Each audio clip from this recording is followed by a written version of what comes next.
Welcome to this episode of the Strong Kind Podcast. This episode is with Adam Meakins. Adam is a physio out of the UK. He is under the title of the Sports Physio. He's also just Adam Meakins on Instagram. He's on other platforms as well.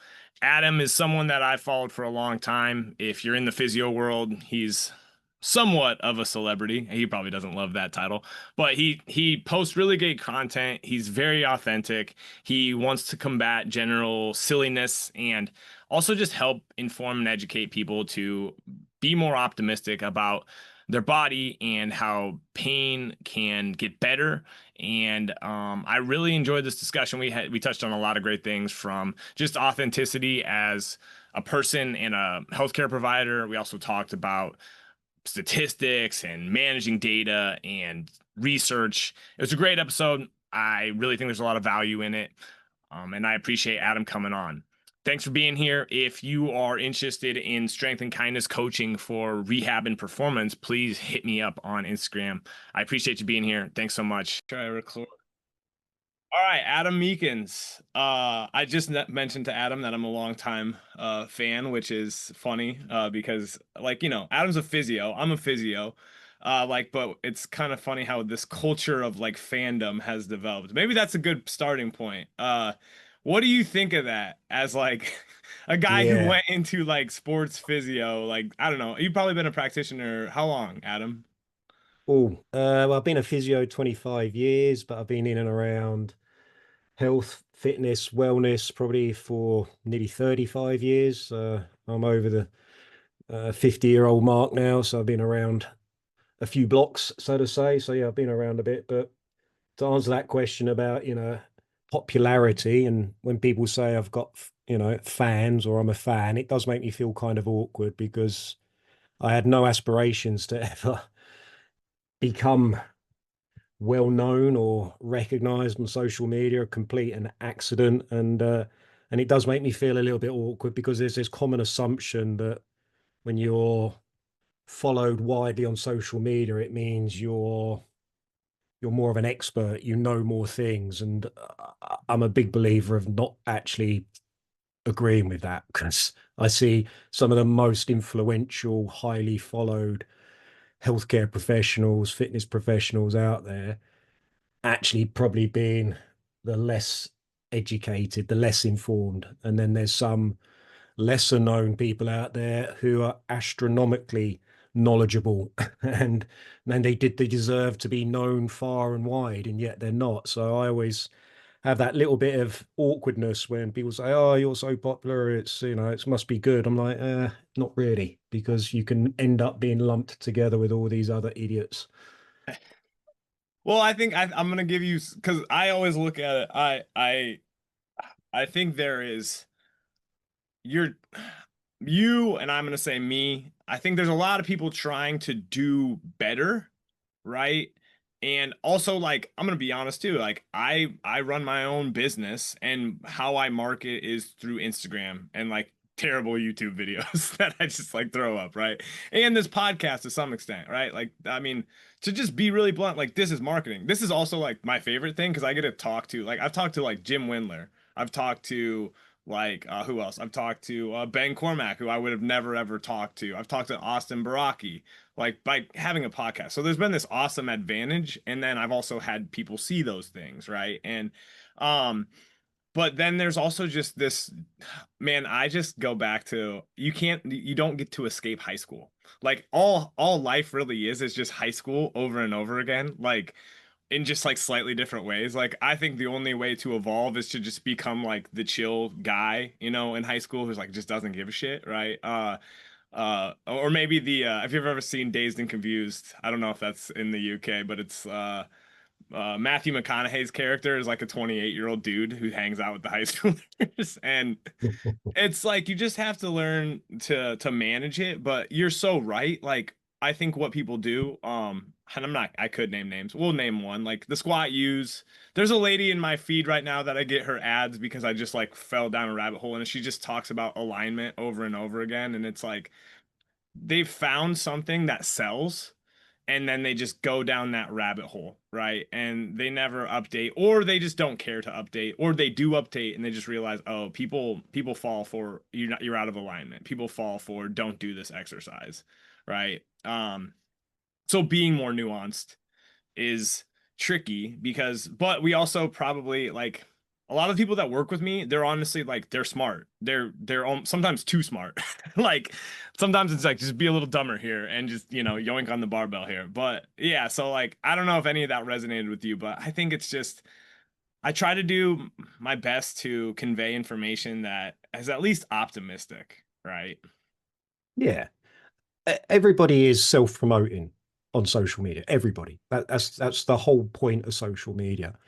So, we have social media to advertise our lives to others, we advertise our services to others, our knowledge, our expertise. That's exactly what we should be using social media for. But some people just do it better than others, or do it more with more morality and ethics than others, I think. And I always try to apply something that's called Hanlon's razor. Whenever I see somebody, using or spreading some gimmick that's probably nonsensical, probably hasn't got much benefit, or they're explaining something in a way that's not completely accurate, or could be completely inaccurate and fear-inducing and harmful. I always use Hanlon's razor to assume ignorance rather than malicious intent to start off with. And I always say to other critics out there, it's always a good position to put yourself into. Always don't jump to that assumption straight away that somebody's got some nefarious reasons for explaining something perhaps not the correct way, or trying to sell something that is a bit of a gimmick or a gadget. Always assume that that person probably deep down has some belief that is genuine. They believe it's good, or they think they're accurate, and it's their lack of knowledge perhaps, and their ignorance that's driving their behavior rather than malicious intent. The acid test comes when you engage with that person and you start to have discussions about how perhaps they might want to look at things differently, or how their beliefs are perhaps not quite as clear cut as they've said. And then you sort to gauge their responses as to whether they are open-minded, critical thinking, flexible, psychologically adaptable to new information that's presented to them, or whether they are now going to be closed-minded and stubborn. And that's when I start to think, okay, this person is acting this way for other reasons other than just ignorance now. So I Yeah. always like to say, give people the benefit of the doubt, have an interaction, have a chat, send a DM, whatever it is, and then see what response it goes from there. Yeah. Yeah. I like the hand laundry. It's a hand laundry, right? Hanlon's, yeah. Hanlon's Yeah. razor. Like I think that's a generally good way to go about life, but then you have to yeah, then you have to test it. And if then also if people are unwilling to even just engage in dialogue, because I we also have to admit in a human-centric field, like people can come at problems from different angles and often have good outcomes, like, but it's also the narrative is so important, right? And yeah, because like I'm not opposed to people going down rabbit holes with biomechanics, but usually what you have to do is like, oh yeah, but also like if you're not showing up consistently, it doesn't really matter, right? Like if you're and to some extent, like, the placement of your feet can change and it's still okay. It's still a good exercise, right? But like it's just people are clearly selling stuff um with either like fear of missing out or like yeah you're screwing up. Like coaching and physio is one of those, and it's probably in every field, but it's like it's such a rabbit hole that like newer practitioners, even older practitioners, you're either almost too often trying to find like a magic bullet or think you don't know enough to help people. Like Greg Lieben really kind of set me straight on this. He's like, dude, like it's not hard to help people. You don't need to know that much to help people. But what we do, like you do need to keep educating yourself, right? Like that's kind of the paradox. Or you have people who just like when I was a relatively young physio, I talked to a lady that I had actually shadowed like 10 years prior.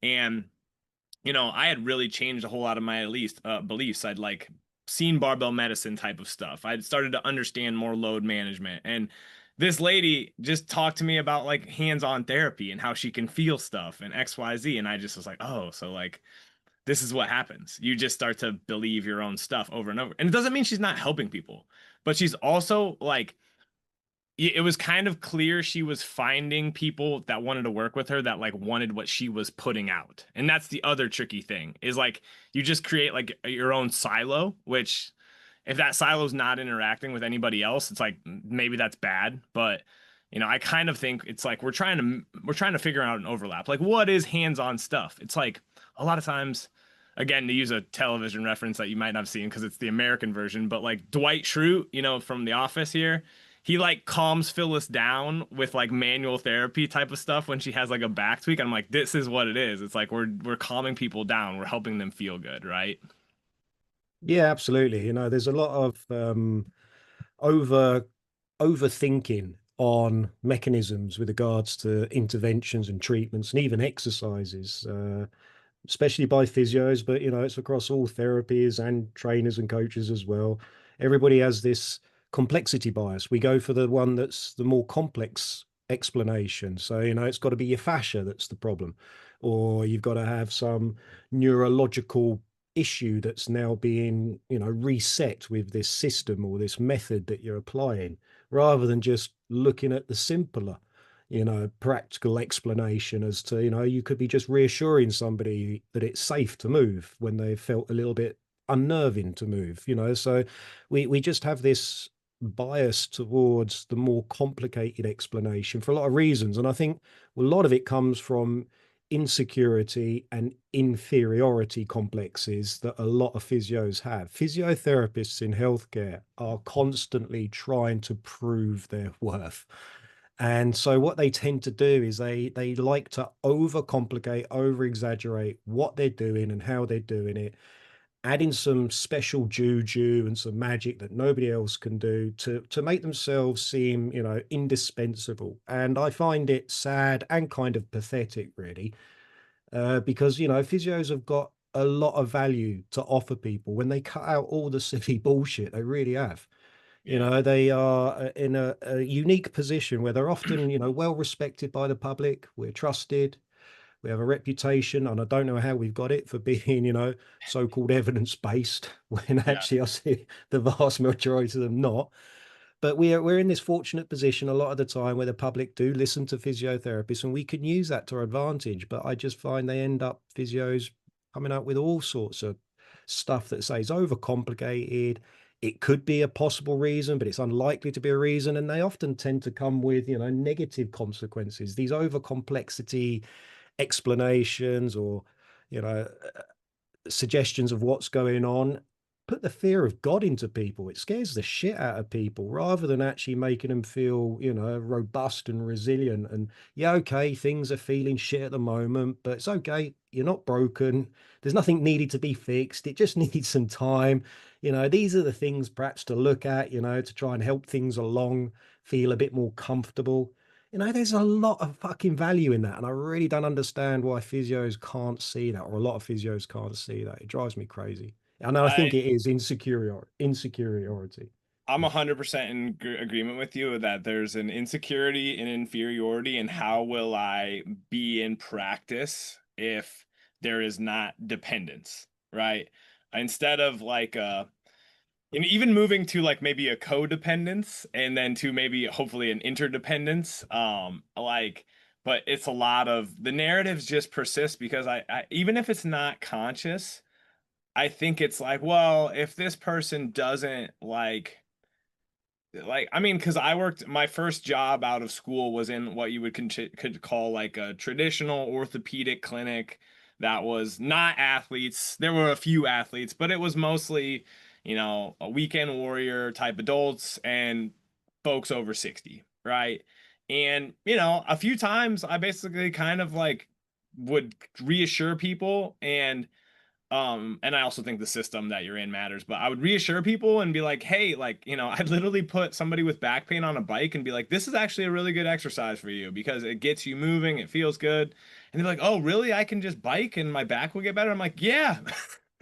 And then, but what, it wasn't my direct manager, but another person was like, dude, you gotta like make him come back. And I'm like, why? Like they were there. I reassured them that it's kind of normal for a 60-year-old person to feel stiff. And it's not that I think like this is the other hard part about like the stiffness narrative is like you're gonna feel stiff when you slept for 8 hours. Like, like you if you did get some good sleep, like that's it, you shouldn't feel bad about that. But then what people do is they feel bad about feeling bad. And instead of just look for a relatively simple solution like go for a walk, they're like, how do I never feel stiff again? It's like, no, like that's not how it works, right? But you also touched on something that I just, oh man, fascia. Like, what we're just going through this loop. It's just looping over and over again of stuff that, like, yes, like your fascia is important for encasing, your body. But like training it, oh, these fascial slings are important. It's like, why do we do this? Because it is a new novel thing that the general public doesn't know, and then we can talk about it, right? Instead of just going on, and I just posted a really boring reel, like literally really boring. I almost like I'm trying to just post really boring shit and seeing who interacts with it because it's almost like those are your true people, right? But like, yeah, why do we like I mean, I know why we do it, right? But how do we help other physios not like you do this well. I think you actually just talk about it. Like you just talk about it and be like, yeah, like it's silly bullshit, right? But like then the next iteration is like what happens is the general public, like a trainer talks about it and then they tell another person. And then you get the client who comes in or the patient. It's like, well, yeah, what about my fascia? Right? So how do we navigate that stuff, right? Yeah, well, when these things are going through their moment in the spotlight and they're enjoying their fame and popularity, it is very hard to get people to see the other explanations and the other reasons around what's going on and what the issue is. And there, as you say, it is something that is popular now, fascial training or the fascial system. But I say to people, your fascia is no more or less important than your skin or your muscles or your tendons or your nerves. They're all part of you. They all contribute to movement, and you can't train them individually. You can't train a tendon separate from a muscle. You can't train your fascia separately from your muscles or tendons because it's all connected, it's all intertwined. And the other point, about fascial training that often stumps a lot of the fascial experts is you say, well, if you're training your fascia, why doesn't it have motor nerves? Why is there no motor neurons in it? If you could specifically train fascia, surely it would have its own individual motor nerve supply, surely, but it hasn't. And it's not able to be trained independently from anything else. So your fascia is working along with everything when you're moving. And there are no exercises that are more specific to the fascia, because that's the other argument that a lot of people come up with me. Okay, well, if it's all working together, these exercises or these movements are integrating or working the fascia more. And I'm like, no, they're not. All you're normally what most people demonstrate when they say these are specific fascial exercises are normally some variation of a plyometric exercise. Mm, And there's no evidence that says that that is working your fascial system more than an isometric or an eccentric or a lower intensity, slower speed exercise. All these claims, as I say, are just opinions. And I say, I'm not saying that it might not be making things work slightly differently in certain tissues, because we can't say that with any good, reliability, but it's unlikely, and there's no evidence for it. And I have a saying: when there's doubt, always doubt, and hmm don't fall for post hoc reasoning, which is the number one thing that again a lot of healthcare professionals and trainers do. Just because something feels different after an interventional training, it doesn't mean it was because of that interventional training.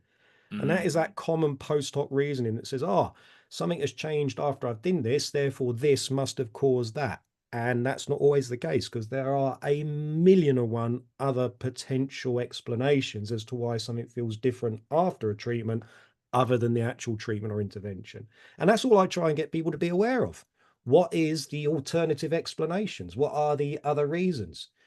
And again, I'm a big fan of razors. Another razor I use is, say, is Occam's razor. So when there are multiple reasons, go with the most likely one, the one that is Yeah. more likely to be the rational, reasonable answer, rather than it's your fascial system or your disorganized neurology being restructured or some other bullshit that people make up. You do a good job of talking about research, but not solely like research kind of becomes people's identity. I don't know if you've noticed this, right? But it Yeah. does. Like, oh yeah, like this paper. Like, you know what I mean? Like, oh, it's like, God, man, come on. That paper, that paper kind of said the same thing as that paper did like a couple years ago, but you put out a good post the other day, and of just the problem with, and it's the problem with like physio oriented research, right? Lack of appropriate controls, that type of thing. Like, just tell me, and a lot of the people who are going to listen to this are relatively young clinicians, but there also are just like probably 15 random people who are interested in strength and conditioning and whatnot too, or in rehab. But like, just describe the problems of research. Okay, so why is research necessary and good? But what are the problems that make us basically what people do? You know this, I know this, is like, oh, I found this study. It's like, yeah, like that's one study. Like there's literally thousands of things that we can try to draw upon. And then also there is an element of like, it's okay to rely on common sense, but like you have to like develop that, right? Like me at 18 was like, squats are good, right? Which was almost like, it's like that bell curve meme, where the guy's just an idiot. And then at the middle, they're like, they've enlightened, and then they become a Jedi and like squats are good again. But like, there is an element of like, yeah, hard work is good for you, right? But then there's like, oh shit, how do I cheat this hard work? And then it's like, oh yeah, hard work is good for you again. But like, there is an element of you gotta have to become educated to then dumb yourself back down. Does that make sense? Yeah, I understand what you're saying. But to answer that question about, what are the problems with research? Why do we need research first and foremost? Because I often come across this. There's sometimes a bit of a kickback against research. People say, "Oh, research is useless." You know, Yeah. I go with I know it works as I can Yeah. see it work and all that sort of stuff. And I'm like, that's the first stage of the scientific process. Is you Yep. see an observation, you see something, and you think that's intriguing. That looks like something is happening here, so what I need to do is set up a way of controlling the exposure to this thing without confounders that could possibly upset it or change the results, or compare it to somebody who isn't doing it and see if that thing still happens, because you don't have that opportunity in your clinical observations to do that. There are so many different confounders that could be making this thing that you see the thing that you see, other than what you're doing, the intervention. That's not falling again for that post hoc reasoning. So you have an observation. I always say to people, the first principle of evidence-based practice is observing your patients, is observing your clinics, looking for patterns and noticing that. But then that needs to be studied in a way that is, as I say, controlled. So we can try to minimize or reduce the number of confounding variables or factors that can affect it. And unfortunately, a lot of research, when it tries to do that, does it really fucking badly. And that's the problem with the research. 90% of research doesn't control for confounding factors very well, or it's underpowered. So it doesn't have the statistical sort of strength that we need to have any certainty behind it.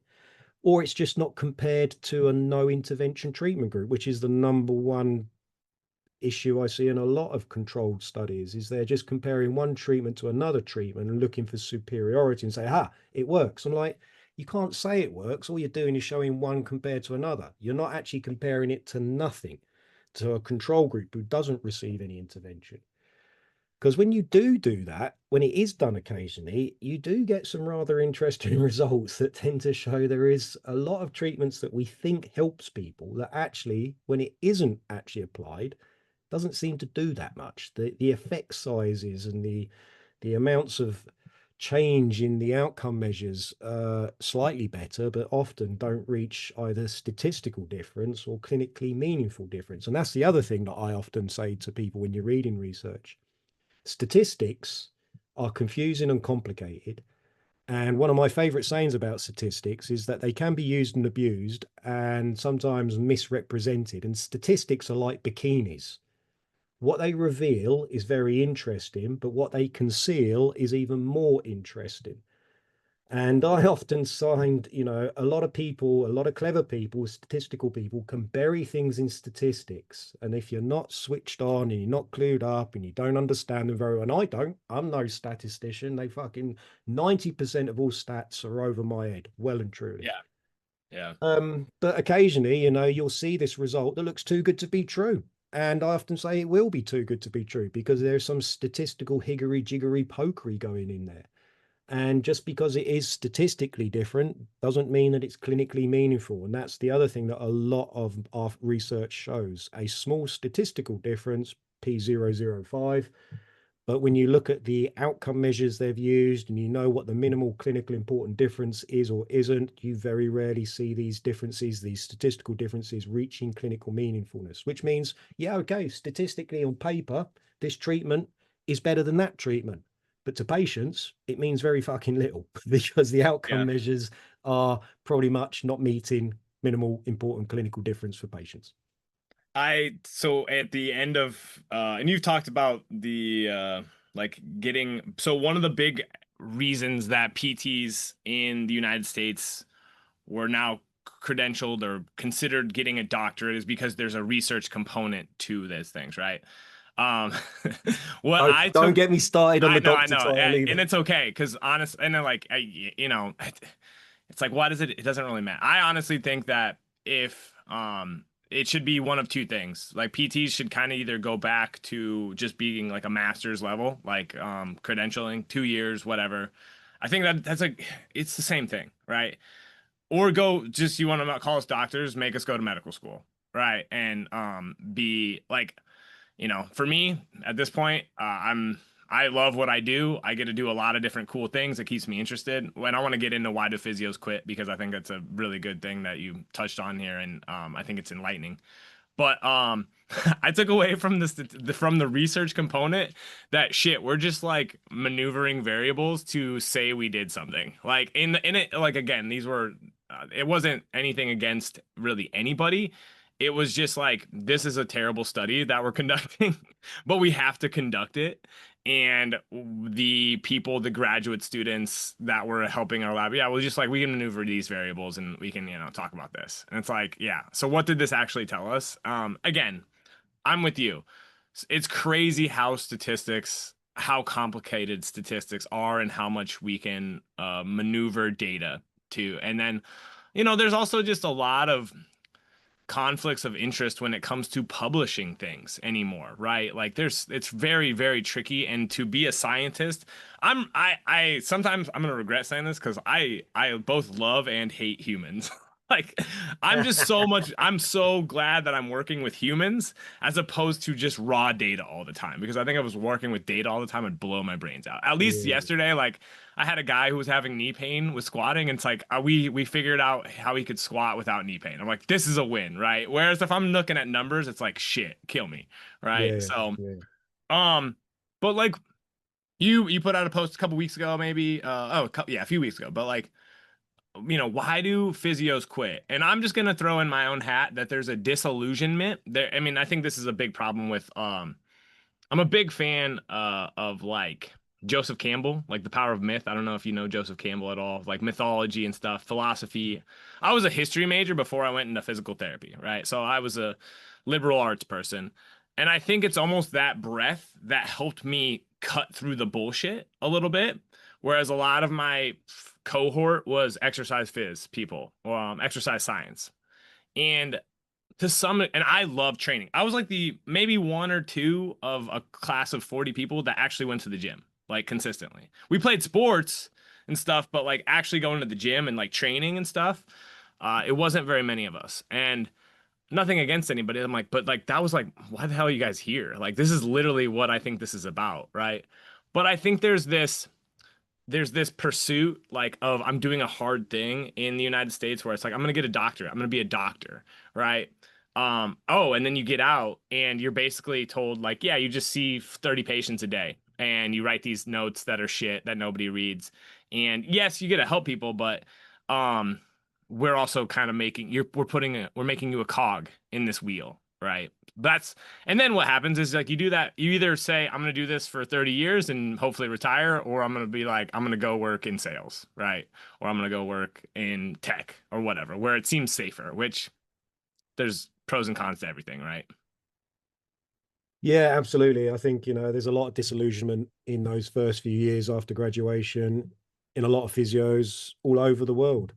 And I probably think in the US, it is probably quite high because of that misunderstanding and this misbelief that what a doctorate title of physical therapy actually gets you. This is another reason why I don't think physios, especially in the US, want to be calling themselves doctors. Because when you compare to the what a physio can actually do in the US compared to other places in the world, most US physios don't come anywhere close. As a physio in the UK, I'm allowed to prescribe medications. I can do injections. I've been trained to use ultrasonography diagnostically. I can request CTs and MRIs independently. I can interpret them on my own as well without the need of a radiologist, although I always like to have a radiologist's opinion because it definitely makes Sometimes me you're feel like, more what am I looking comfortable and at here? confident. Yeah. Yeah. Oh man, that would be if I had to like that's kind of my it's not my worst fear. It's like, hey, we can do that in the States. Like shit, I gotta go back and really really study here because it's not easy. No, you're right. It isn't. And, when I had to do my independent prescribers qualifications, it was a lot of chemistry that, again, almost made me blew my mind out and brains Hmm. out because it was hard work for me. But so, these are all things that as a physiotherapist working in the National Health Service in the UK, I can do and others can do as well. Yet you don't have that ability, I think, in the US, apart from being in the military. I think military physios are allowed to request images and perhaps do injections and administer certain things, I think. But that in a nutshell is a say where I think a lot of doctors in the US, physio doctors in the US, they think they're going to come out and do all these wonderful, amazing things. And as you say, they often find themselves working in a mill, seeing 30 patients, giving out inner range quads after knee replacements for 95% of their time. And they're like, I've spent 7 years and hundreds of thousands of dollars to do this job that seems, not what I was expecting. And I think that causes a lot to feel resentment, annoyance, frustration. I know I certainly did. I came out with a lot of disillusionment, not so much about what I was hoping to do as a physio, but perhaps the misunderstanding that I was led to believe about how successful I would be.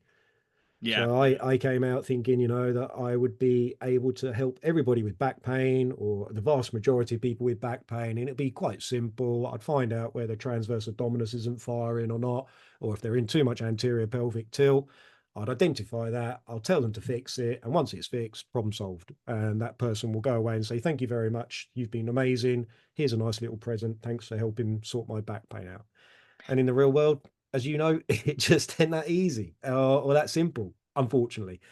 And so that I think also creates a lot of disillusionment and frustration that, people don't fit into neat little boxes, protocol systems, and, clinical prediction rules aren't worth the paper they're fucking written on, and all these things, trying to work out what's the best thing to do for this person in front of you is a lot of, and again, I know this is going to create some controversy, a lot of trial and error, Yeah. No, and it takes a bit of time and experience to work out what is more likely or what has the better chance of working than not. And I think yeah, it takes 5, maybe 10 years of practice to start to get your teeth into a little bit better. And then it does get a bit easier, but I don't find many can tolerate those 5 to 10 years of that uncertainty and awkward feeling. it's striking because like it is funny. It's like I want to have these tools that simply like quote unquote fix people. But then what you realize like now is like that would be boring as shit. Like, and I'm not saying I want people to suffer, but like if all back pain was just, yeah, so you're actually in anterior pelvic tilt, and what we just need to do is these three things to you just do these three things for 6 weeks and you'll be great. And it's like that would be so freaking boring as a Well, practitioner, right? Like I don't to know. some I think extent, I think that the other reason that a lot of physios also get a bit disillusioned because it is harder to do what we do. And it isn't as easy as just giving out a protocol system. And that does piss the people off. They like, I don't get paid enough to think this hard, you know. I don't yeah. get paid enough to work. And again, that's the problem with the mismatch, I think, with the income and the wages and the amount of Yeah. work and the diagnostic ability and the uncertainty and the management side of it, that all then again creates issues for people to manage and deal with. Yeah. And I think it's funny because something you also have to strike the balance too, because I do want to help people quickly, but I also, and a lot of your content, I know our biases are in line with this. It's like we're just trying to take care of you as a whole human as well as we can be without me being like too paternalistic about like this is what the good life is. Like I know you like to lift weights and you like to run and you like to be physical and I kind of think those are a requirement for like living well, right? But also like there's a lot of people who don't know where to start and or they don't enjoy them. And to some extent I think there's a lot of factors involved with that we've created so many barriers. We've made exercise like literally the really boring reel I was talking about is that we make exercise a punishment to kids. And so like no wonder when they're in their 30s they're like this is punishment. And it's like it's I running is fun. Like yes, it kind of sucks, but like it also like there is an element of like when I see little kids like running around, like adults don't run like little kids, right? We got to go in a straight line for 4 miles. It's like and so but Yeah, like press the Ben stopwatch. Yeah. yeah, exactly. Like and there is a gamification of it. Like that was I literally just did just a course on some behavioral economics stuff. And it's like stuff we know. Like when you make things a game, people participate or they have it, it's more fun, XYZ. But like Ben Cormack when he was on, he's like, I don't like to lift weights. It's like I get sweaty and it's hard, but I like to box and I like to do other stuff. And it's like, okay, cool. Like that's the overarching thing that I think we do see is that people with a high level of physical activity do better, right? People with good social connections do better, right? People who go to sleep do better. People who have honestly a relatively optimistic mindset do better, right? Well, how do you cultivate all those things? It's basically like you kind of create the conditions for people to do so. And I think that's really the role of kind of any healthcare practitioner, but I think that should be the role, like, personal trainers can be that way too.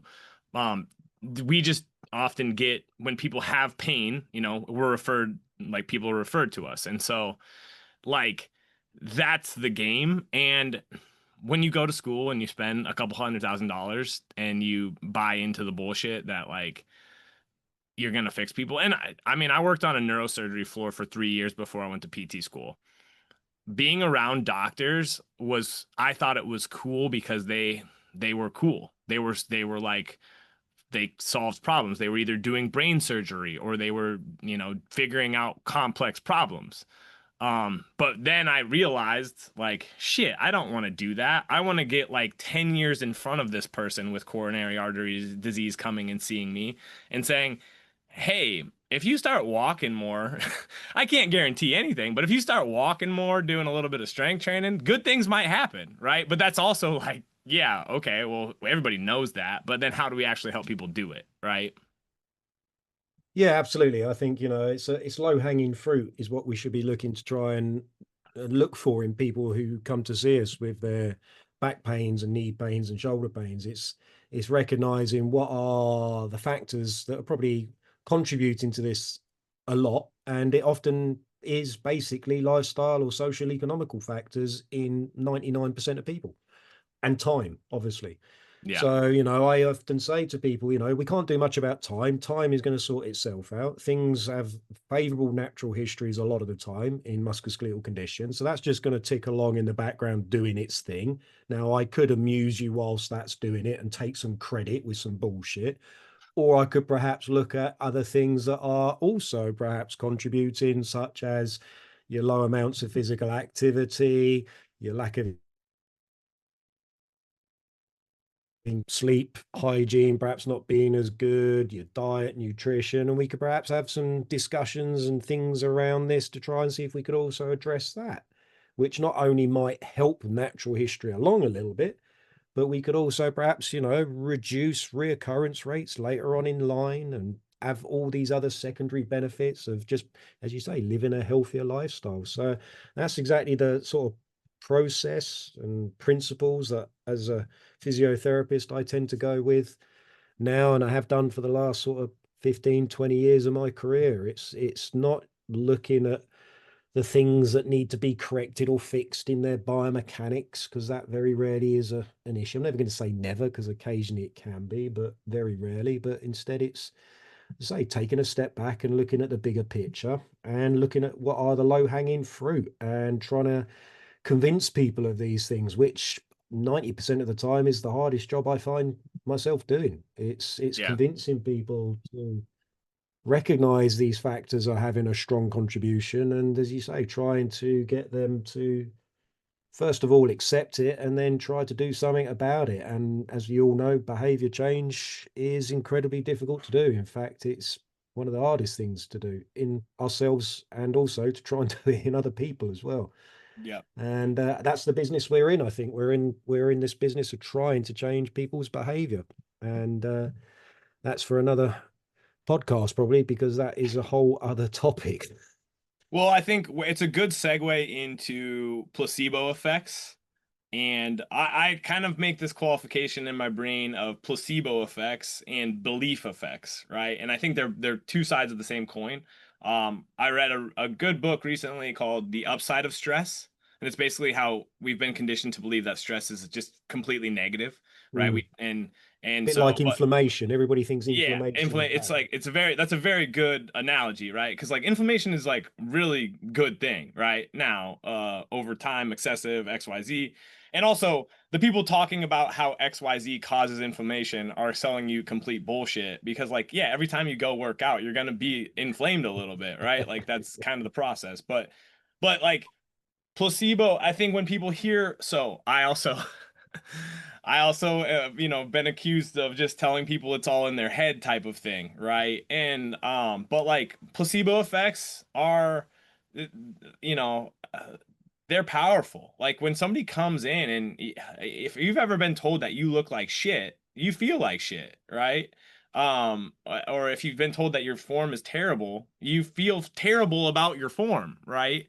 Um, but then like belief effects and even just like, yeah, giving people just that feeling of, yeah, it's gonna be okay, we're gonna figure this out is super powerful. But then also just like the big caveat from like placebo to belief is like if you help somebody cultivate this general notion, there's the study of they did it on like it was housekeepers, and they basically said like one group didn't do any intervention, right? The other group, it was they were told that their job was actually really good physical activity for them. So their belief about their job and how hard it was changed from my job is beating me down to my job is actually helping me stay healthy. Those people had significant effects, right? I don't know if that study's amazing. You probably know I that know study. that I know that study, and I've read it. But it was also reproduced in, I think it was waiters. So the first one was done on house service, hotel Mhm. workers, and they found this positive effect. The replication study didn't, Didn't and it? that's another Yeah. problem with a lot of the research. Is replication studies are very rarely done to see whether the original finding was done. Um, I winced a bit there when you said placebo effects are strong, because I often find I get into these discussions around placebo, and a lot of people are talking about other things other than placebo effects. By Mm. definition, placebo effects are unknown effects. Okay. We don't actually know what's going on. Something has changed somebody's feeling or perception of something, and we can't explain what that is. That's the placebo effect. A lot of things I think get lumped into the placebo effect that aren't placebos, like you mentioned, beliefs and expectations. or contextual effects, the effects of the actual therapist giving that positive reinforcement, or the environment that they go and receive their intervention in being nice and clean, and looking the business. All these things can have impact on how people feel after a treatment, not the treatment itself. So I often find, as I say, that when people say placebo effects are strong, they're actually talking about other things that are strong. And I do think beliefs, self-fulfilling prophecies, absolutely.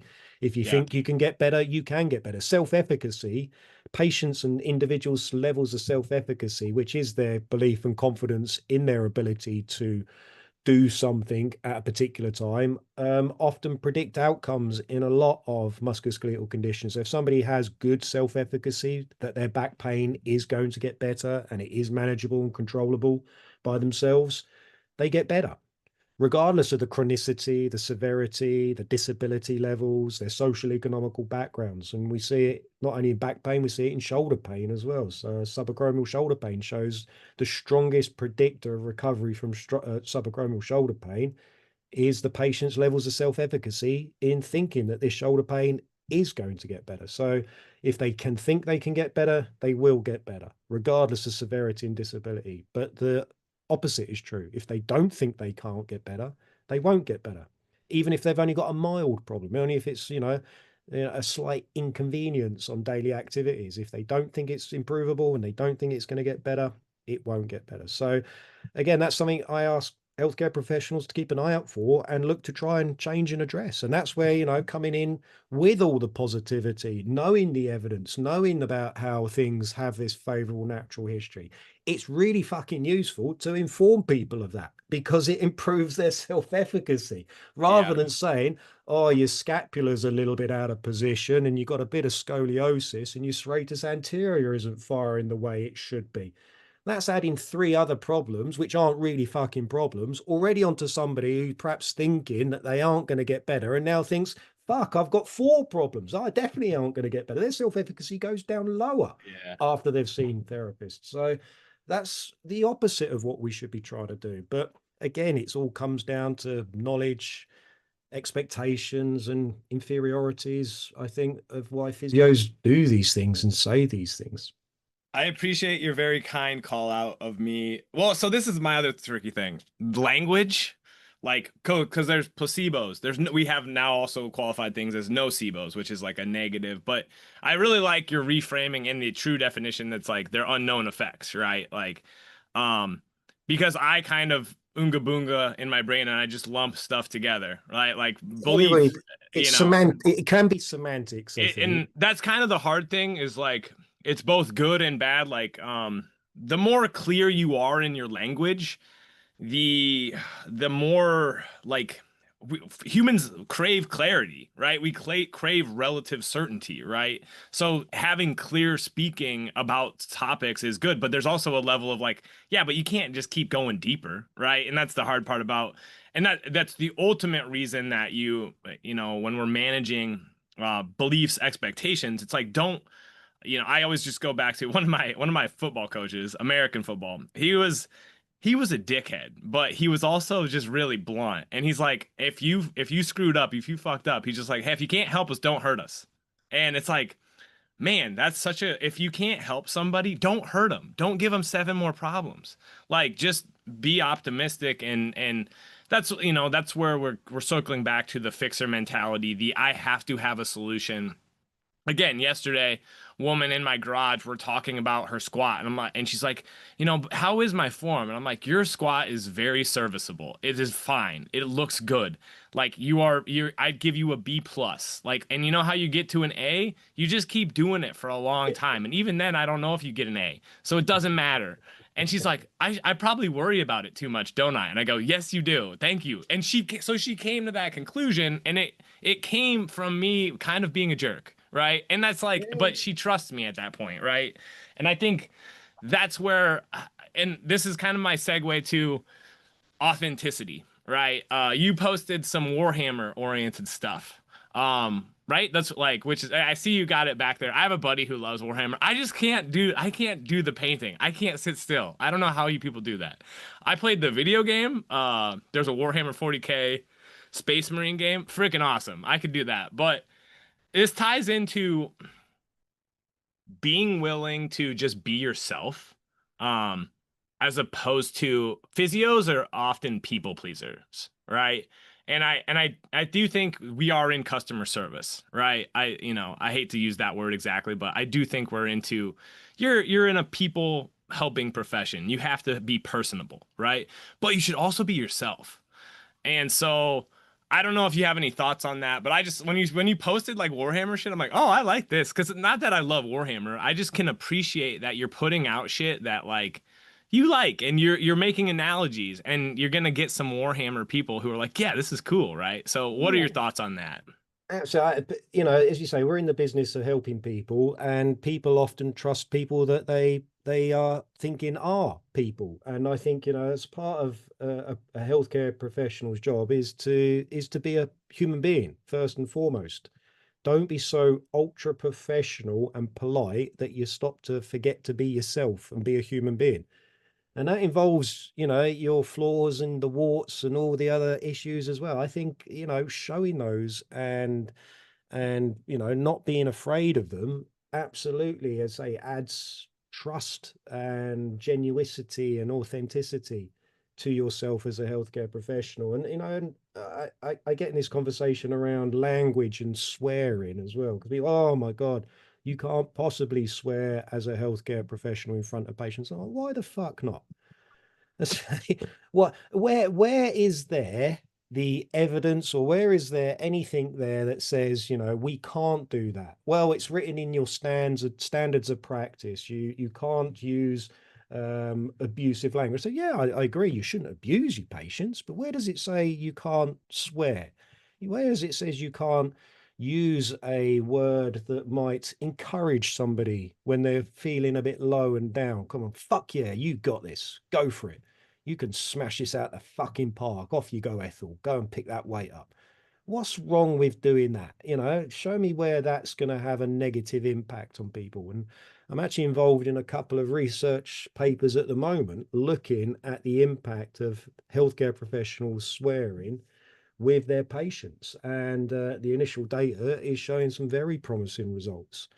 You know, when it's done in context, when it's done rationally, when it's done sensibly, it adds nothing but good, positive effects to our patients. They see us as being human.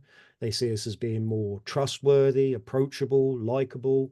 And so I think, you know, these things have to be looked at and recognized. And don't be so professional that you end up stop being yourself. Do not think politeness equals professionalism as well, because that's a common misconception. Yeah. Yes, it's a part of it, but some of the most politest people I know can also be some of the biggest shysters in healthcare Oh as yeah, well. they're They can talk wolves. very eloquently, they can use all Yep. the schmoozing and right words, but underneath there is this level of shystery that and shithousery that can be off the charts.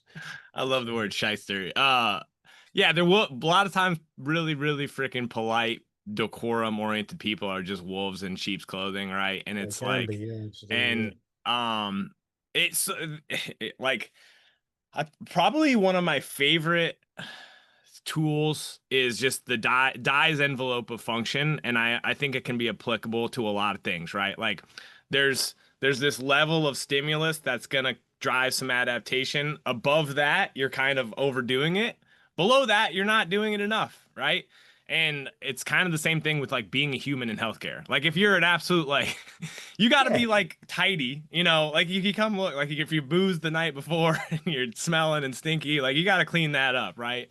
yeah. And you need to be organized, but also like, I mean, I think one of the things that I'm in so I have like a few of my clients are like powerlifting oriented, right? And they started a group chat, they threw me in it, and we just send memes back and forth. But like one of them was one of my clients just kind of talking shit about herself. I'm like, you believe, you know, you gotta, I think I ended it. What did I say? I'm gonna look it up because it was just like, they made fun of me. And that was the good thing about it is like we're interacting as like humans, right? Self-depreciating humor, I think, is also a great thing to do because it does, again, just show that you are perhaps a little bit more humble and got a bit more humility about you as well. If you can take the piss out of yourself and you can accept other people taking the piss out of yourself, again, just shows you're normally a good, decent person. It's having the confidence that you're gonna figure stuff out and the trust in your capacity while also not taking yourself too seriously, I think is super powerful.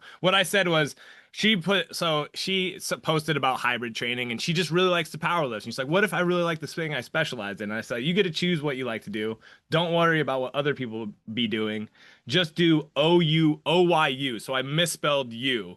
And they all be like, that's fucking Dave right there. Like, I'm like, yeah, like, cause it just, and they made a meme and it made fun of me. And it's like, fine. That's what this shit is. That's what I think adults are really missing is the camaraderie of like a team. I grew up playing team sports and we'd rip on each other, but you also believed in those people. You get out of that environment and you just don't get that the same in the adult world, right? Hopefully you do. But I think that's a lot of what, yeah, you want your doctor, you want your practitioner to be competent, but you also just want them to care, right? And to help Absolutely. you Yeah. figure it out, right? So, Yeah, and I um, do like that you're using Scott Dye's model to apply to language and communication and interaction. As you say, it's about finding the appropriate dosage with the person at the right time. Yeah. yeah, I mean, you can't extend that. You probably could. I could probably find a way, but it would be dumb. I'd be dumbing things down a little bit. That's kind of what I do is I make everything everything. Mr. Meakins, Adam Meakins, where do people find you? Well, I'm a shy wallflower, so I'm a bit hard to find on social media. No, I'm joking. I'm all Yeah. over social media. I'm on all the platforms. So either my name, Adam Meakins, is normally the best way to find me. That's Meakins. And or the sports physio is my other alter ego that I go by. And so you can find me, let's say, across most of the platforms on there. And my website now is adammeakins.com as well. If anybody wants to go and look at that, more than welcome. One quick buzzer beater. What do you tell somebody and this is an overly complicated thing, but what do you tell somebody struggling with pain in, give your short, rah, like, what do you do about it type of speech before we close out? Yeah, well, I say to people, no matter how severe your pain is, no matter how shit it's feeling at the moment, time is the greatest healer for all pain. It's not going to be this bad. It won't be this severe. It won't be this long lasting forever. And the best person to fix yourself, the best person to fix things is yourself, not other people. And so, have belief in your body's amazing ability to regenerate, recover, find itself back to baseline. Just be patient, give it time, and that time is always 10 times longer than you want it to be and that we want it to be, but that's the way of the world. I appreciate that. Very good stuff. I really enjoyed this chat. I'll have it up soon. I'll link all those links to you and keep doing good work. I'll stay in touch. Take care. Cheers, Dave. Thanks for Peace. the chat, mate. Yep.